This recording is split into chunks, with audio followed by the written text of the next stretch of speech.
ita ce take amai, ita take bin layin awon ciki a asibiti a rinka musu tsawa, ta game da wata nasu marar kirki ta rinka mata tsawa, tana mata fada, tana mata rashin mutunci.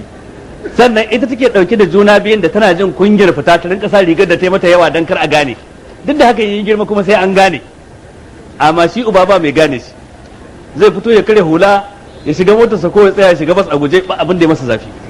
Amma ita kuwa tana tafiya tana bin lungu dan kar a gane ta, saboda kunya da Allah ya ɗabi'antar da mace akai.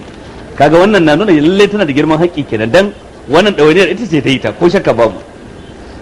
Sannan ka duba yadda take kula da yaro da tarairayarsa bayan haihuwa har ya zuwa ya fara rarrafe. Duk wannan ɗawainiya wato mahaifiya ta fi ɗaukan kaso mai tsoka a kanta.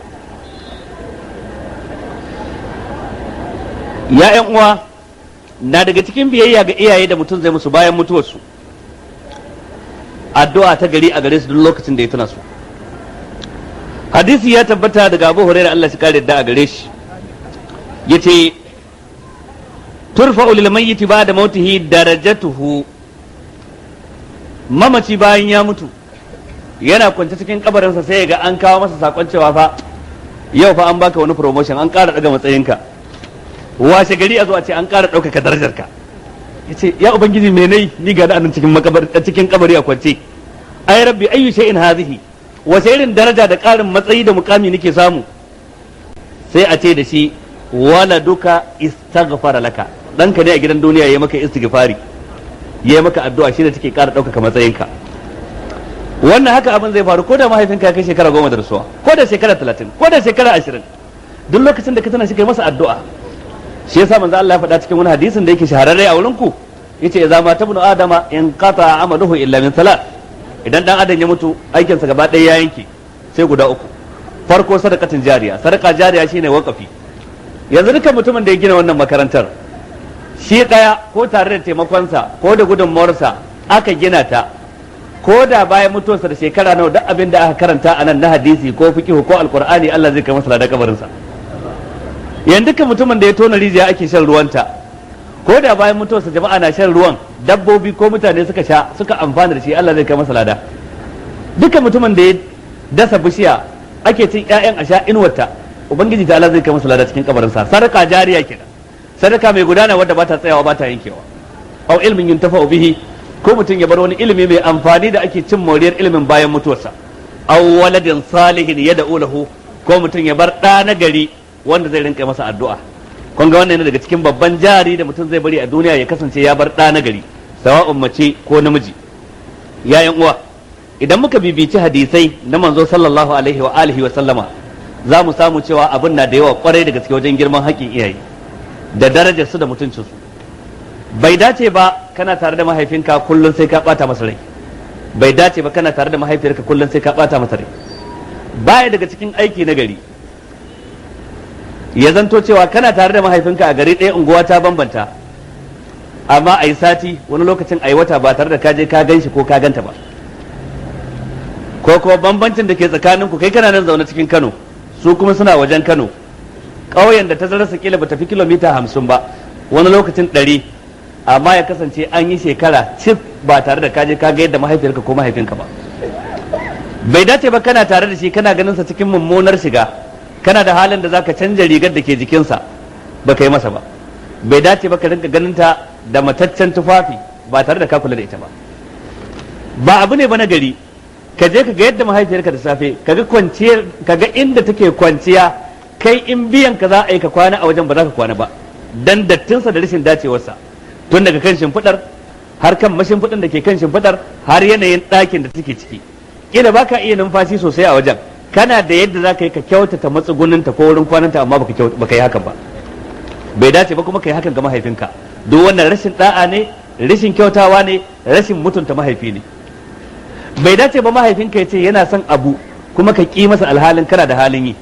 Bai dace ba mahaifinka ya ce baya son abu kuma ya kamata ka bar abin amma ka kafe ka ce dole sai ka yi. Kullum yana tunanin yaya za a yi kai ka zama mutum na gari, kai kuma kana tunanin yaya za ka fusata shi. Duk irin abin da za mu yi wa mahaifanmu, ko da ga masu yi din, kar mu taɓa ji cewa yin da muka yi mun biya su haƙƙinsu. Kula da abincinsu, kula da suturarsu, maganinsu, kula da ɗakin kwanansu, tufafinsu da komai nasu, ko da muna yin hakan, zama da su mu ɗan daɗaɗa musu ta hanyar zance mai daɗi wanda zai iya burge irinsu a shekarunsu, ko da muna yin hakan fa dan mun yi hakan baya nuna cewa mun sauke haƙƙin gaba ɗaya a kai. Muna ƙoƙarin mu kwatanta ne, muna fatan abin da muka kasa Allah ya cike mana sauran, amma kada mu taɓa ɗauka cewa dan mun yi wannan 100% ba bashi tsakaninmu mu da su.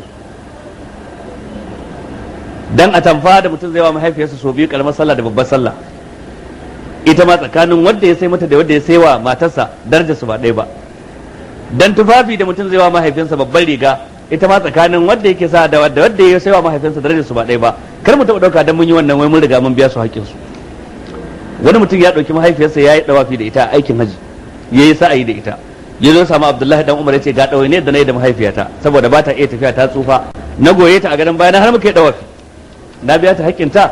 Abdullahi dan Umar ya ce walau bi zafratin wahida, ko da yunkuri ɗaya da ta yi lokacin da take naƙudar haihuwarka baka biya ta ba, yunkuri ɗaya da ta yi na lokacin da take naƙudar haihuwa baka biya ta ba.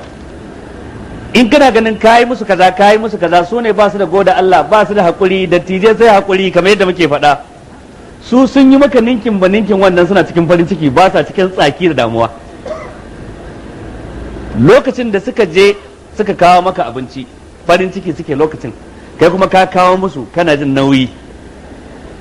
Lokacin da kake mai rauni ba ka da lafiya kana kuka ka hana mutane barci, su suna lallashin ka dan kai barci. Su lokacin da suka tsufa kana ta fatan Allah sa a raba lafiya, Allah sa a rabu lafiya. Da an ce ya tsofaffi ce to ana nan dai Allah dai ya raba lafiya, Allah raba lafiya, ba na Allah kashe su. Kai lokacin da kake musu ɗawainiya kana yi ne kana Allah sa a rabu lafiya, su lokacin da suke maka suna fatan Allah raya ka, Allah raya ka, Allah raya ka. Kaga bambancin na da yawa, bambancin na da yawa. Da haka dukkan ɗa nagari ya kamata ya tuna wannan. Idan da muna saba ma iyayenmu, wajibin mu ne mu je mu tuba a wajen su, mu nemi gafaran su, mu nemi su yafe mana.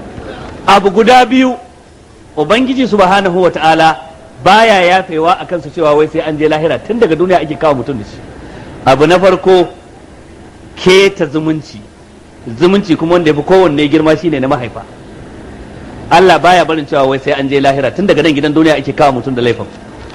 Abu na biyu kuwa wato ainihin shine zaluntar mutane ko dangane da dukiyarsu ko mutuncinsu ko kuma abin da ya shafi jinin jikinsu. Da haka ya uwa musulmi, cikin mu dukkan wanda ya kasance akwai bangare na kasawa ta tare da shi wajen yadda yake mu'amalantar mahaifinsa, dan Allah ya kokarin ya je ya nemi mahaifinsa ya yafe masa.